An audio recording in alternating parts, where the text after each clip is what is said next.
Hello students, class seventh भी Hindi medium. बच्चों, reading start करने से पहले मैं आपको एक बात बता दूं कि जब भी आप अपने फ़ोन से वीडियो देखें तो अपने फ़ोन को अपनी आंखों से 25 सेंटीमीटर दूर रखें। इससे आपकी आंखों पर कोई भी इफेक्ट नहीं पड़ेगा। तो बच्चों, जैसे कि आप जानते हैं हम अपने ज्योग्राफी का पहले चैप्टर पढ़ रहे हैं, तो उसमें पर्यावरण में आज जो हमारा टॉपिक है वो है प्राकृतिक पर्यावरण। ठीक है, सबसे पहले तो मैं आपको बता दूं पर्यावरण क्या है। एक बार फिर, पर्यावरण यानी एनवायरनमेंट शब्द की उत्पत्ति फ्रेंच शब्द एनवायरनेर या एनवायरोनेर से हुई है, जिसका अर्थ है पड़ोस। जो पर्यावरण है उसको इंग्लिश में एनवायरनमेंट कहते हैं। ठीक है, तो एनवायरनमेंट एक जो शब्द बना है ये फ्रेंच शब्द से बना है, ठीक है, जिसका अर्थ है पड़ोस। अब हम आगे पढ़ते हैं। आज टॉपिक है हमारा प्राकृतिक पर्यावरण। आज हम प्राकृतिक पर्यावरण के बारे में पढ़ेंगे कि प्राकृतिक पर्यावरण होता क्या है। भूमि, जल, वायु, पेड़ पौधे एवं जीव जंतु मिलकर प्राकृतिक पर्यावरण बनाते हैं। जो प्राकृतिक पर्यावरण है उसके अंदर आप सब जानते ही हैं, जैसे कि इसका नाम ही प्राकृतिक पर्यावरण है, तो प्रकृति से निर्मित चीजें इसके अंदर होंगी। तो इसके अंदर भूमि, जल, वायु, पेड़ पौधे एवं जीव जंतु जो मिलकर अपना एक पर्यावरण बनाते हैं उसे प्राकृतिक पर्यावरण कहते हैं। स्थल मंडल, जल मंडल, वायुमंडल एवं जल मंडल से आप पहले से ही परिचित होंगे। आप सब स्थल मंडल भी जानते होंगे, जल मंडल भी, वायुमंडल, जैव मंडल, आप इन चारों मंडलों के बारे में जानते होंगे। यह हमने कक्षा 6 में पढ़ लिया था। आइए हम अब इनके संबंध में कुछ और तथ्यों की जानकारी प्राप्त करें। अब इन्हीं के बारे में थोड़ा सा और हम आगे पढ़ते हैं।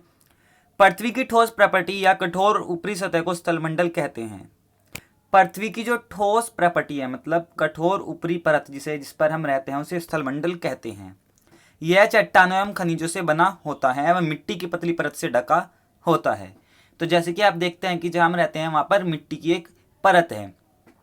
यह पहाड़, पठार, मैदान, घाटी आदि जैसी विभिन्न स्थलाकृतियों वाला विषम धरातल होता है। और स्थल मंडल पर कहीं पहाड़ है, कहीं पठार है, कहीं मैदान है और कहीं घाटियां, विभिन्न स्थलाकृतियां मिलती हैं। ये स्थलाकृतियां महाद्वीप के अलावा महासागर की सतह पर भी पाई जाती हैं। ये स्थलाकृतियां महाद्वीपों पर तो मिलती हैं, साथ ही साथ महासागरों के बीच में भी मिलती हैं। स्थल मंडल वह क्षेत्र है जो हमें वन, कृषि एवं मानव बस्तियों के लिए भूमि, पशुओं को चरने के लिए घास स्थल प्रदान करता है। यह खनिज संपदा का भी एक स्रोत है। तो जो स्थल मंडल है, इससे हमें क्या, स्थल मंडल से हमें मानव बस्तियों के लिए, कृषि के लिए, वन के लिए हमें भूमि मिलती है, पशुओं के चरने के लिए घास स्थल हमें मिलते हैं, तथा खनिज भी हमें क्या, स्थल मंडल से मिलते हैं। तो जैसे कि आप एक चित्र देख रहे हैं, इसमें आप देख सकते हैं कि जो दिखाया गया है ये जल मंडल, इसमें क्या, जल है। स्थल मंडल मतलब भूमि है। उसके बाद जैव मंडल आप देख रहे हैं। जैव मंडल में क्या दिखाया है, जैव मंडल में सभी चीजें हैं। ठीक है, जल भी है, स्थल मंडल भी है, वायु भी है, सब चीजें है। और वायुमंडल मतलब आकाश में आप देख रहे हैं। ठीक है, अब आगे बढ़ते हैं। जल के क्षेत्र को जलमंडल कहते हैं। जो जल का क्षेत्र है उसे जलमंडल कहा जाता है। यह जल के विभिन्न स्रोतों जैसे नदी, झील, समुद्र, महासागर आदि जैसे विभिन्न जलाशयों से मिलकर बना है। यह सभी प्राणियों के लिए आवश्यक है।